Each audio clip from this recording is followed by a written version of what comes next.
Learning by trial and error किसने पेश की थी?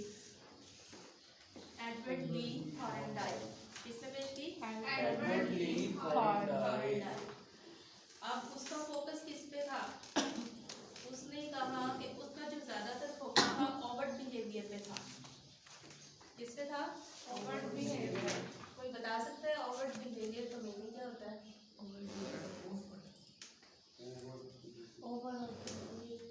ओवर्ट बिहेवियर क्या होता है?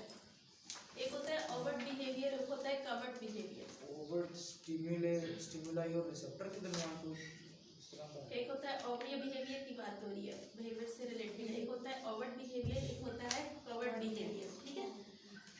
अब कवर्ड से आपको मुराद है कि जो चीज़ कवर्ड हुई भी हो, मीन्स कि छुपी हुई। ठीक है। और ओवर्ट से मुराद ओपन। दो तरह की पर्सनैलिटी होती है, दो तरह के बिहेवियर्स होते हैं।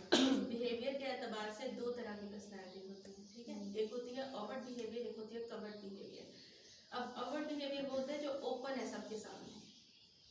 ठीक है। सब अपना भी आप कवर्ट बिहेवियर की बात की कि जो चीज़ आप सीखते हैं वो आपकी लर्निंग जब आप कर रहे होते हैं तो वो ऑब्जर्वेशन के दौरान पता चल रही होती है कि इसने इस चीज़ के ऊपर कितना ज़्यादा फोकस किया है या कितनी ज़्यादा लर्निंग आ, क्योंकि आपका बिहेवियर शो करना होता है स्किल्स के दौरान। ठीक है। जैसे मैं आपको अक्सर मिसाल देती हूँ कि जब आप गाड़ी ड्राइव करना सीखते हैं तो आप जब गाड़ी चला रहे होते हैं तो दूसरे बंदे बहुत सारे आपको देख रहे होते हैं, उन्हें पता चल रहा होता है कि ये कितनी महारत रखता है गाड़ी चलाने में, कितनी स्मूथली चला रहा है, कितनी ठीक चला रहा है, या कहाँ कहाँ पे मिस्टेक है, कहाँ कहाँ पे इसको अभी इसने कोप नहीं किया। ठीक है।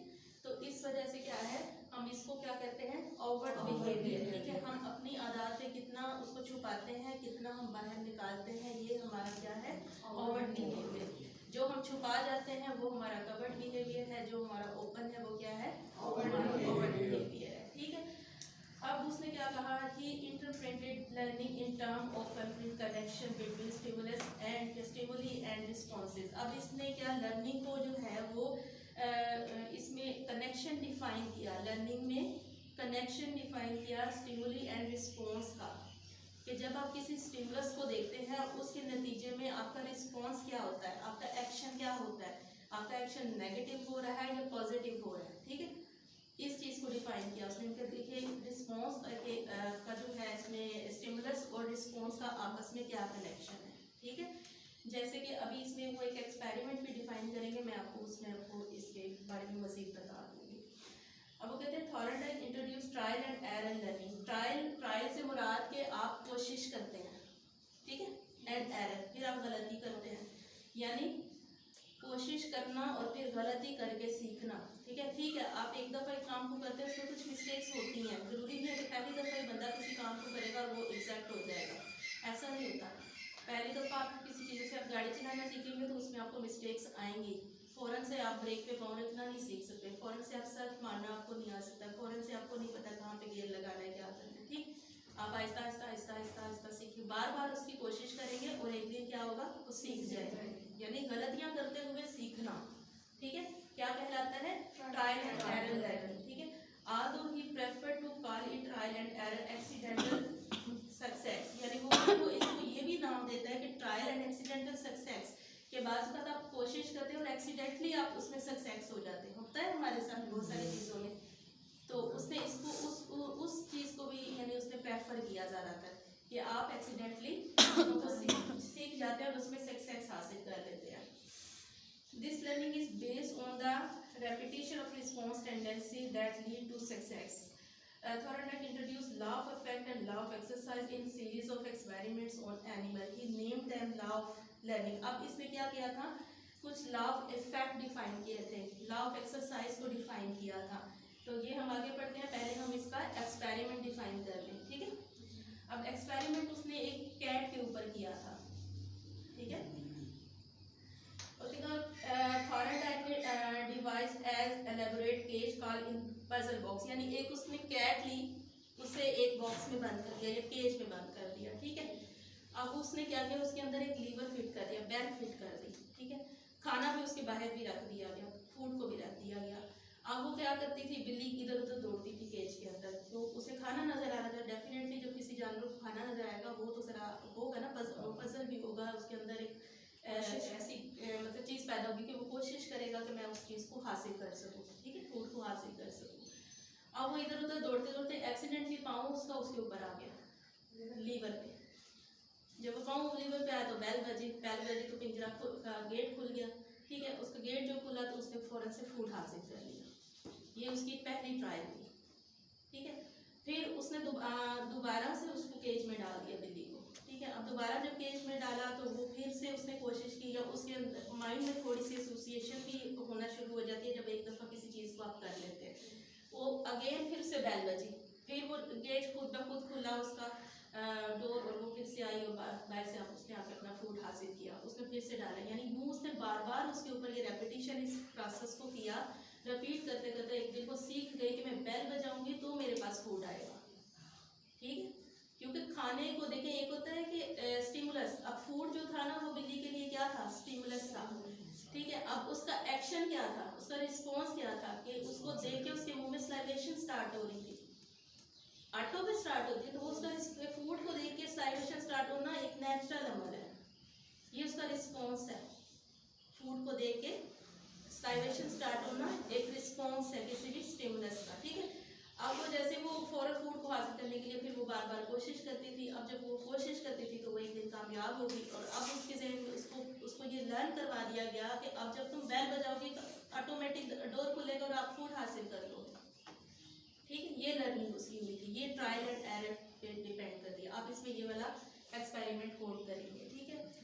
अब बात उन्होंने की है लॉ ऑफ इफेक्ट की, एक है लॉ ऑफ इफेक्ट और एक होता है law of exercise. Law of effect क्या होता है, कोई जानता है? लॉ ऑफ इफेक्ट क्या होता है? Learning is controlled by its matters, consequences. या वो क्या कहते हैं इसे, प्लेन से निकल गया इतना ही।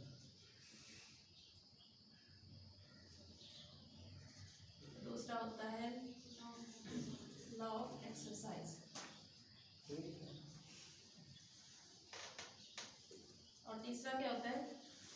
इन्होंने दो डिपेंड किए, लेकिन तीसरा भी है जो ऑलरेडी हमने पढ़ा भी है।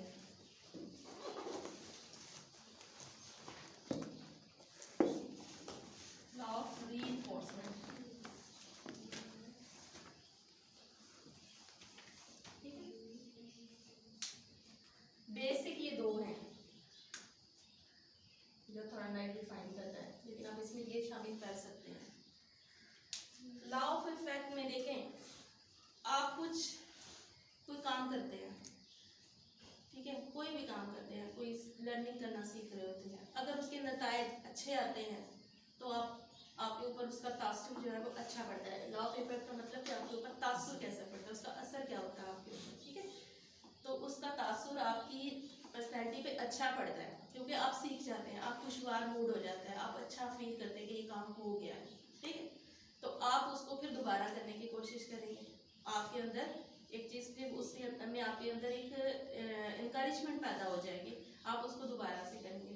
लेकिन इसके बाद अगर कोई काम आप करते हैं आपसे नहीं होता तो क्या होता है, तो आप मायूस हो जाते हैं, आपके ऊपर उसका नेगेटिव इफेक्ट पड़ता है, पॉजिटिव इफेक्ट नहीं पड़ता। लॉ ऑफ इफेक्ट यही होता है कि जब आप कोई काम करते हैं उसमें अगर कामयाबी हो जाती है तो आप खुशगवार मूड में हो जाते हैं और आप उसको दोबारा करने की कोशिश करते हैं, ठीक है।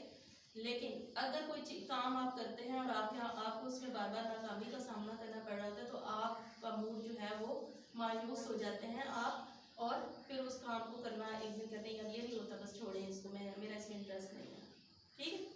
तो उसको ये आपका लॉ ऑफ इफेक्ट होता है। फिर लॉ ऑफ एक्सरसाइज क्या होता है? एक्सरसाइज से तो पता चल गया होगा ना क्या जी? मैम क्या अगर कोई अच्छा खुशगवार अगर इफेक्ट कोई डाले तो उसको यानी कि करते रहना, हाँ, बार बार करना। एक्सरसाइज से मुराद कि उस काम को आप बार बार मशक के जरिए, एक्सरसाइज कहते हैं इसमें मशक, कि आप बार बार मशक के जरिए या रेपिटेशन के जरिए चीज़ों को सीखते हैं। यानी इसमें वही बात आ जाएगी ट्रायल एंड एरर और फिर लर्निंग, ठीक है। यानी पहले आपने ट्राई किया, फिर उसमें एरर्स आते रहे, बार बार ट्राई किया तो वो एक दिन ठीक हो गया। जैसे मैं अक्सर आपको एग्जांपल देती हूँ कि कोई आप कुकिंग करते हैं ना, तो आपको एक दिन जरूरी नहीं है कि पहली दफ़ा में वो चीज़ अच्छी बन जाती है। अच्छा जी, लॉ ऑफ रीइंफोर्समेंट क्या होता है? लॉ ऑफ रीइंफोर्समेंट में आपको मैंने क्या बताया था, आपको encouragement आती है।